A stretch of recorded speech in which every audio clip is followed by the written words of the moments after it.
Hello hi friends, welcome to my channel. ఈరోజు మీకు బెల్లంతో బొంగు ముద్దలు ఎలా చేయాలో అనేది చూపిస్తాను.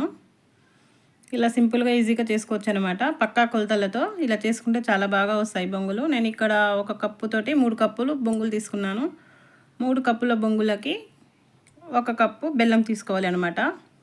బొంగులు అంటే మరమరాలు అని కూడా అంటారు. ఇలా 3 కప్పులు తీసుకున్న తర్వాత దీనికి 1 కప్పు బెల్లం తీసుకోవాలి అనమాట.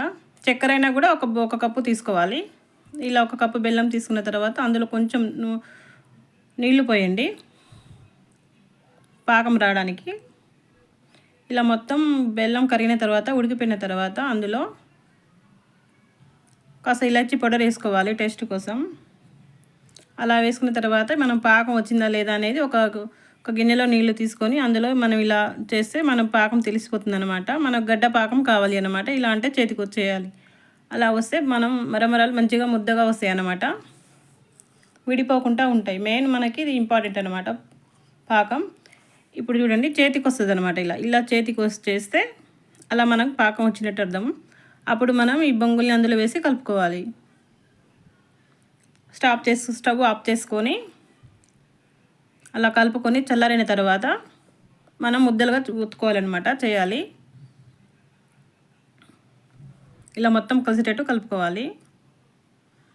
ఇలా కలుపుకొని చేతికి కాస్త నెయ్యి తీసుకొని లేదా నూనె తీసుకొని అలా కొంచెం లైట్గా చల్లారిన తర్వాత ఇలా ముద్దలుగా చేసుకుంటే చాలా చక్కగా వస్తాయి అన్నమాట. సింపుల్గా ఈజీగా చేసుకోవచ్చు. ఇలా పక్కా కొలతలో చేసుకుంటే చాలా ఈజీగా వచ్చేస్తాయి అన్నమాట. కొంతమంది చేస్తే అవి విడిపోతూ ఉంటాయి.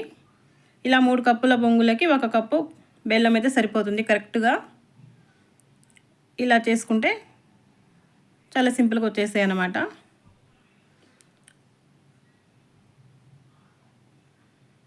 అలా మీకు నచ్చిన సైజులో లేదా పెద్దగా చిన్నగానే మీకు నచ్చిన సైజులో చేసుకోవచ్చు అన్నమాట.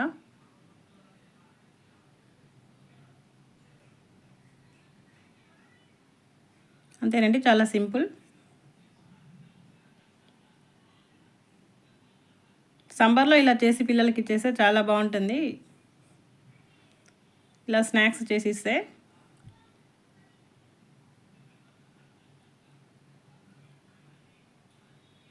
ఇలా చక్కగా చేసుకోవచ్చు అన్నమాట.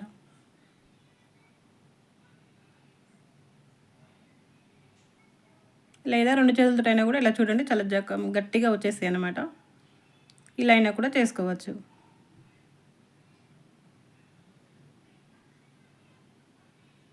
లాస్ట్లో కూడా అలా కూడా చేసుకోవచ్చు అనమాట. ఒక చేయి లేదా 2 చేతులతోటైనా కూడా చేసుకోవచ్చు. మనం పాకం మంచిగా రావాలి అన్నమాట.